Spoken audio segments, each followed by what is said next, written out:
In this video, I'm going to talk about how to decrease ingestion congestion in your data center using Intel Optane DC persistent memory, also known as Apache Pass. So the first use case that we want to talk about is the automotive industry.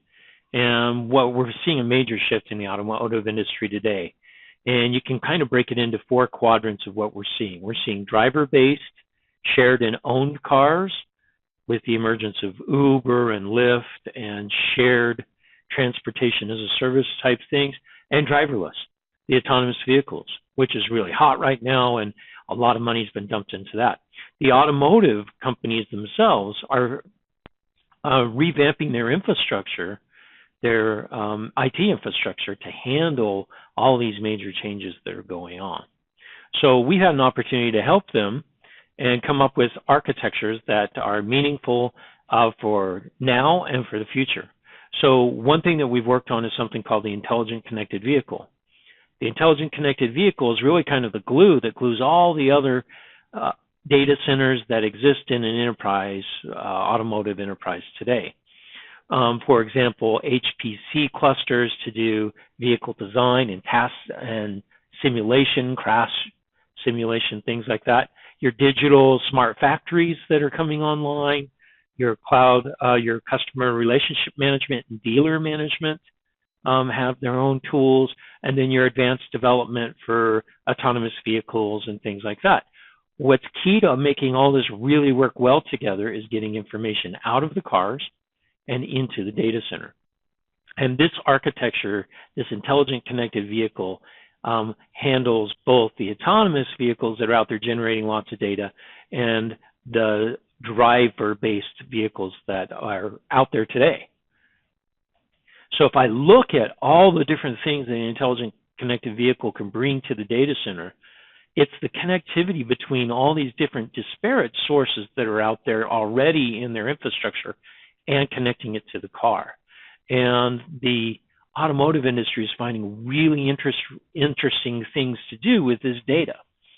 Everything from selling the data to the weather company to get more accurate weather prediction, because I now have 1 billion sensors that all have temperature gauges on them out there. So it's amazing what you could do with this data. But everything from new ways of thinking about mobility. I've got fleet management, different ways of financing, car ride and sharing, safety. I can detect ladders that have fallen off trucks in the road and call things. I can detect if there's been an accident and get ambulances there right away instead of waiting for someone to call. There's lots of great opportunities here in this emerging way of dealing with all this data in a really legacy industry. We're seeing major shift here. So this is really exciting. One of the biggest problems that they're having is, how do I get the data out of the cars and into my data centers where I can start combining data and really realizing new ways of looking at the data and monetizing that data. And we've come up with an architecture that has all the key elements that you need to get that data into the data center, annotate that data, cleanse the data, and then create several different applications out of it, and then connect that to all the different systems that are out there already in their automotive industry, or new systems that could be there. So I've got my connected car, I've got reusable services that give me the ability to create new applications, and I have all my connection services. So the one thing we want to focus on first, if we look at the architecture, how the data flows through, is we need to start with data ingestion. How do I get the data from the car and into the data center? Now, some people argue, well, Darren, you need to go do analytics on the edge. Totally agree. We're going to have to do that. But we're also going to have to get some of that data into the data center. So we first started looking at, all right, what's the best way to get data in the data center? Almost all of the automotive industry is using Kafka. And Kafka is a really great tool for ingesting large amounts of messages. Not necessarily large messages, but large numbers of messages. So the way Kafka works is there's something called producers and then there's a Kafka broker, which is basically a pub sub bus, and then there's consumers. So as data comes in, the producers produce data onto the Kafka bus, and the consumers pick that data off of the bus, and they store it wherever they need to in the data center. Now, the reason why they're using Kafka is because I can break all that data coming in into topics, different ways of bucketing the data. Because you don't want every consumer to see every bit of data coming in, and you don't want every producer to copy all the data all over the place. So they have the topics that are based off of, typically they base them off of model and year. And one of the reasons why they do this is because there is a potential for every single new model year combination to have different types of data that are coming from the car. The data that we first want to look at is something called CAN data. These are all of the sensors that are in the car that have been there for some time, right? Temperature gauges, accelerometers, monitoring the engine health, all those sorts of things. All of those sensors come into CAN data. And this is the telemetry for the car. No LiDAR, no radar, no pictures, no video feeds. This is pretty straightforward data. The largest data set that we typically see with CAN data is about 240 kilobytes. Now that doesn't sound like a lot. When we talk video, we're talking gigabytes and terabytes of data coming in. But no, what we have instead here is 240 kilobytes. So the message size is relatively small, so you don't have to worry about it too much. Right? And this is good. This is perfect for Kafka and what we're looking at for Kafka. So we're first looking at CAN data, and then we're going to look at the other types of data, the bigger data. But let's first focus on Kafka. All right. So let's look and see what we can do to get best performance out of Kafka. There's some great Kafka's been around for a long time. It was developed by LinkedIn. Their message size at LinkedIn are less than a kilobyte typically, so they're pretty small. We're talking about 240 kilobytes, still relatively small. Kafka is great for message sizes between 1 kilobyte and 1 megabyte. There's a good range there. But here's some best practices that people have learned over the years. The first one is messing with the buffer size on the producers. If you decrease if you play with the buffer size so it fits closer to your message size or a multiple of your message size, then you know you're not straddling and you're moving the whole buffer all at once instead of straddling the buffer, leaving the buffer somewhat incomplete when you push it into the bus. So that will increase your throughput quite a bit. The batch size also helps you know how big of the data that's in the Kafka brokers you're going to push down into storage. One of the things that Kafka needs to do is it needs to store, as those messages come in a temporary persistent memory. So if the machine does go down or the service does go down, it can come back up and reestablish the state that it was in. This is extremely important if you don't want to miss any messages that are coming in. Right? And then the next trick, and probably the best trick out there that everyone agrees on, is spreading your logs. And these logs are that temporary persistence. You want to spread those across as many drives as you can in high-speed drives. So that's where you're going to get most of your performance improvement, right? So having more drives attached and spreading your logs across those, you're going to get a big benefit. Or using solid-state drives, either SATA or NVMe drives, you're going to get better performance. An example of LinkedIn, this is about from 9 months ago. They ingest about 13 million messages per second. That's really amazing. And their messages are relatively small, between 1 and 2 kilobytes. So you're looking at, or even less than that, but you're looking at about 2.7 gigabytes per second. And in this configuration, they have 1,100 Kafka brokers, which can equate to a server or two brokers per Kafka server, depending on how many sockets you have, and about 60 clusters to do that. So let's take what LinkedIn has done and let's map that to something in the automotive industry. So let's take one of our major automotive customers, and let's say that they have 100 million cars. that they want connected to their data center. They're going to ingest about 240 kilobytes per minute per car. Okay, well, that equates to about 1.6 million messages per second. LinkedIn could easily handle that with 1,100 servers. But it's the size that it matters here. So we're talking about 800 gigabytes per second, where before they were only 2.75 megabytes per second. So if we use the gigabytes per second as a limiting factor, that means we're going to have approximately 400 times more servers to handle this. That's back of the envelope. Well, we know that's not true, right? We can optimize or 44,000 brokers, which is anywhere between 20,000 and 40,000 servers, depending on the number of sockets, and 2,400 clusters. That's a big, huge data center just to ingest data. That's not going to work. But we know with some optimization and buffer sizes and batch sizes that we can get a lot better performance. So let's divide it by 10. That's pretty reasonable when we look at it. We're still talking 4,400 brokers, which equates to anywhere around 100 racks of machines. That's just incredible.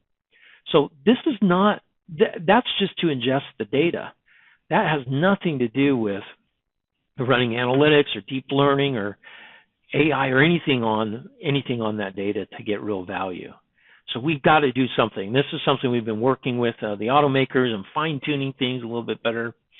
And Intel has some brand new technology coming out with their Cascade Lake launch, which is in the spring of 2019. And that Cascade Lake launch has a new technology which is called Optane DC persistent memory, also known as Apache Pass. That's what we call it internally, and that's what the news is known about. But its official name is Intel Optane DC persistent memory. Now, this is really cool stuff. It comes in a DIMM form factor, but it is not a DIMM. It is a persistent memory module, right? And they come in 128, 256, and 512 gigabyte modules. That is gigabyte. Those are massive, right? The great thing about these is it's not like normal DRAM. It's persistent memory, right? It's compatible with DDR4 pin compatibility, so I can put it into my normal servers that I have. It has hardware encryption built in and highly reliable. Right? Now, this means I can take a normal machine that I have that's, let's say I fill it full of 32 gig DDR. I can go up to 6 terabytes of memory on this. So that's pretty incredible. Some great things. Now, the memory, this persistent memory, can be used in different ways. One is called memory mode, which you see here on the right. Memory mode basically just extends your current memory that you have, and it uses your DDR4 memory as a cache, and it uses your persistent memory as your main memory. And we're seeing really good performance numbers out of here. Obviously, the Optane persistent memory is a little bit slower than the DDR4, but with the DDR4 memory as a cache, we're getting some really good performance numbers, around 97% performance of a full system that's all DDR4. So that's pretty substantial, and especially for the amount of memory that you put in there and the price for it. The other mode, and this one's really interesting, I think this is a major game changer in the future, is called App Direct mode. This is when I can write an application that writes directly to the persistent memory. That means I don't have to marshal the code or stream. I can write directly to the persistent memory. The machine shuts down. The application comes back up, and it connects to the persistent memory like it did before, and it's all there. Major paradigm programming shift. It's something we dreamt about in computer science classes. 30 years ago when I was, getting my bachelor's degree. Great technology. Now, there's another thing we can do with that persistent memory. We can create a persistent memory disk with that, or drive, which means I can mount a file system on that. And instead of going over the I/O bus, I'm going over the memory bus, which is a lot faster. Right? So those are three different things I can do with this memory, and we're just learning more and more as we play around with it. So let's take a look. Can I use this for my Kafka problem, for my ingestion problem? So I said, sure. If I get more memory, that means I can store more in the buffers, which means my buffer size can go up and I can get better throughput. So I tried that. I added a bunch of persistent memory to my box. I had 1.7 terabytes. I know I just say that oh, no big deal, 1.7 terabytes. This is a lot of memory. So I put that in there, and no change to Kafka. I just run it, and I get the same performance as I did before. I said, wow, what's really going on? I'm really bound to those logs that are being written out to persist that data before the consumers can consume it. So that didn't help me out. The next thing I thought was, well, what if instead of writing to a file system, what if I wrote directly to persistent memory? Instead of to memory and then marshal it and stream it out into a file system. I thought, wow, this would be cool. So I started looking at the Kafka code. Oh yeah, I don't have enough time to rewrite Kafka, right? And then I'd have to get it approved by the open source community. It's just not cost efficient to do in the time that I wanted to do this. So the last thing I tried was I created a persistent memory file system. I segmented off a portion of my persistent memory for app direct mode, and then I changed that app direct into a persistent memory file system. I do something called create a region and a namespace and then the file system, and then I point the Kafka logs to that new file system. Really cool, really simple, and it didn't take me much to get to that point. So let's see what the results were. I went with number 3. So before I did that, I called up the hardware engineers that developed the persistent memory, and I asked them, I told them what I want to do. They were excited, and they said, all right, let's make sure that you put your physical DIMMs and PIMMs in the right slots inside the motherboard. So they said, hey, you want the 222 configuration, and what a 222 means is that for every DRAM that I have a persistent memory module, a PIMM. So they match. So what happens is I get the best throughput because I have a DRAM cache for each memory module. So they line up perfectly. So it's the optimal for speed. So I went with the 222 configuration, right? So I'm really excited. I get it all set up, and then I went and found out how, which operating support it. Red Hat supports it. So I installed Red Hat on the machines. I got these 2 utilities that were there. One is called IPM-CTL. It's the Intel Persistent Memory Controller utility, and the ND-CTL, which is a non-volatile memory device controller that are both available on Red Hat. Okay. The IPM-CTL lets me allocate my persistent memory to be app direct mode or to be memory mode. And I get to choose the percentage. What percentage do I want app direct, and what percentage do I want in memory mode? Now, this can't change dynamically, as you can well imagine, right? You can't decrease your memory size in the middle of running programs. That would cause havoc. But once you make this change and you reboot, then when you reboot, your machines come back and it's in that mode. And then your ND-CTL, I don't have to do any reboots. This just lets me create persistent memory drives that I can use, and I can create regions. I can do different things with them. So it's a great little utility, creating namespaces and regions, and then I mount a drive. I'll show you exactly the types of commands that I use. So let's take a look at the first thing I did here. Oh, before I do that, I wanted to make sure I was testing just the effects of the persistent memory drive on Kafka. So to get rid of any other variability, I decided to put the brokers and the producers and consumers on the same machine. This got rid of the network because I knew the network was going to be highly variable. because of the amount of data going through there and other communications going on. So I decided to just remove the variability of the network. I also made sure that I only had one broker running, so I didn't have inter-broker communication happening. Now, I know you guys are all saying, that's not real life. I said, I totally agree. But I wanted to first test some assumptions. So I ran my test with a SATA drive, a SATA SSD, in the same configuration as I did with an Optane SSD, and then a persistent memory drive. And then I compared the differences between them. I only ran the producer by itself. Those are the results that I have today. I'm in the process of running consumer tests as well as mixed producer and consumer. I ran some preliminary ones, which I'll give you the results at the end. So let's take a look at the first approach. First approach, I said, I still want a large memory footprint, keep my buffer sizes high, and but I also want to use persistent memory. So the first approach I took was to take half of my persistent memory and put it in app direct mode. And then the other half I left in memory mode. So if I were to look how this plays out, on the first CPU, I've got 16 gig DIMMs with 128 gig PIMs attached to them. And then I create 50% memory mode.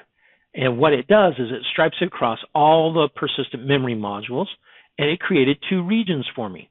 One for my because I have a two-socket system, one for socket 0 and one for socket 1. I asked the developers why they did that, and they said we want to decrease any UPI communication between the sockets, right? So the regions are separated and attached to each socket. So that means most of the traffic is traveling over the memory bus instead of the UPI, which is good, right? You want to decrease as much traffic as you can. So once I did that, and I rebooted the machine, then I came and I created two regions, region 0 and region 1. I made them sector mode, and then I mounted those as drives. They created the devices for me in the operating system, and then I mounted them as drives.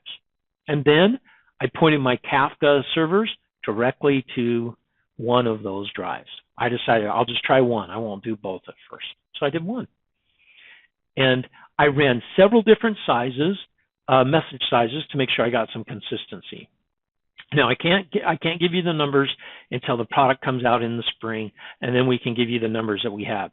But right now, you can see some interesting things here. If I just ran one producer, I got the same throughput as messages in gigabytes or megabytes per second, which is really interesting because that tells me that my limiting factor is really the producer, not the Kafka broker. It's really the producer here. So if I increase the number of producers, I'll start seeing what's happening with the Kafka broker. And I found it. As I increased to about 10 concurrent producers with this one broker, I start seeing some variability, and I start seeing some things coming down.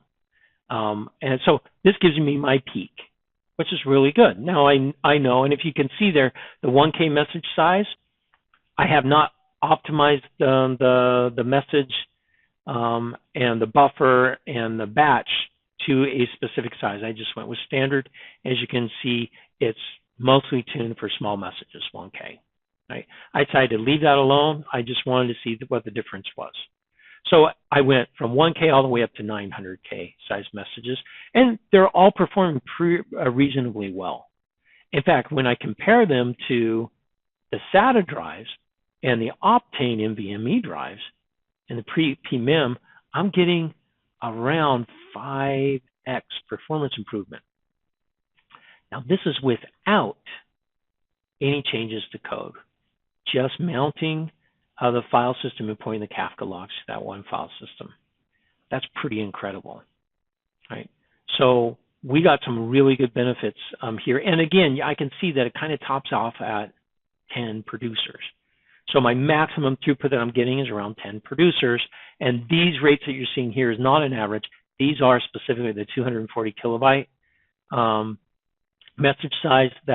That's what we're worried about for the automotive industry. So it's really interesting. Okay, so I presented this at IBM Think in 2019, in the beginning of February 2019. And literally the Sunday before I was to present, I had an epiphany at like 3 in the morning. I couldn't sleep. And I said, what if I changed the persistent memory? I want to run longer tests because I was blowing these drives out. I was filling them up too fast. I want to run longer tests. And what if I did 100% app direct mode and created the whole drive or all the persistent memory as a drive? I would be able to run twice as many tests, and I might get rid of some of the jitters and some of my test results. So I did that, and I thought I'm going to get some performance improvement as well because now I'm using DRAM itself. I was expecting maybe 3%, a little bump, but I got something different. I'll show you the results here. So all I had to do was create my memory mode here. I did my IPMCTL. I created the memory mode with 0 in memory mode, and persistent memory was all app direct. So I had 100% app direct mode. And then I mounted that drive, right? And so it means I doubled the space that I had before. I still had 2 regions, still had 2 drives. I could combine those together with something like a logical volume manager, but I just said, no, I'm not going to do that. 1 drive is good enough. I'll just use 1 drive. And here are the results that I got when I ran the same test. Now, again, this is a 240 kilobyte message size compared to 50% PMEM compared to 100% PMEM. And look what I got. I don't top out at 10 anymore. I'm now topping out at 25, approaching 30. And I'm not dropping off nearly as fast either. And this is the total number, this is the total throughput in gigabytes and megabytes per second. Not only did I increase it by almost another 5% or 5x, 500%, I also shifted the curve to the right. Now, this is really important because now the number of producers that I can have running attached to a specific Kafka broker increased dramatically. That means I can increase my total throughput. So those numbers I had before for the automotive industry, I can take that 4,400 that we had. Remember, we are at 44,000 sockets. Down to 4,400, I can take that down to 440. I just saved our customer 10x on their ingestion servers, which means they're going to be able to do more things in their data center than they were able to do before. Now, I am not done doing my testing. I haven't done mixed mode. I haven't run it in a cluster yet. But we wanted to isolate and see what benefit the persistent memory had. I'm going to say with this that the Kafka logs are no longer going to be the bottleneck. I'm sure the bottleneck will move probably over to networking because I watched the CPU load on these things. It was hardly anything at all.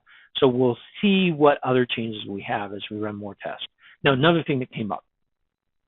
I ran some preliminary tests of running consumers and producers together, and I got about a 30% degradation in performance on producer side.